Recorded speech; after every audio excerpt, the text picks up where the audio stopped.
As the pandemic hit in 2020, small businesses like this nail salon in Washington, D.C. were forced to shut down. They hoped temporarily, not knowing if they would make it through.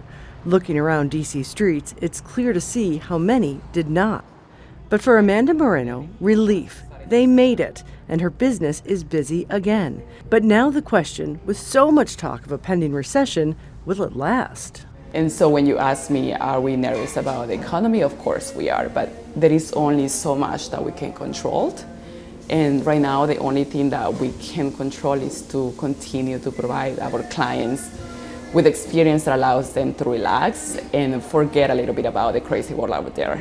It's a global issue hanging over all economies, both rich and poor. And in its report, the World Bank says there is no sign of a quick turnaround anytime soon. So here's what the World Bank predicts as far as global growth. They said last year it was 3.1%, and they said this year it's going to go down a full percentage point to 2.1% and only slightly rebound in the following year in 2024, just 2.4%. Their reasons: continued issues around the pandemic, Russia's war in Ukraine, slower than expected growth in China, and worldwide inflation.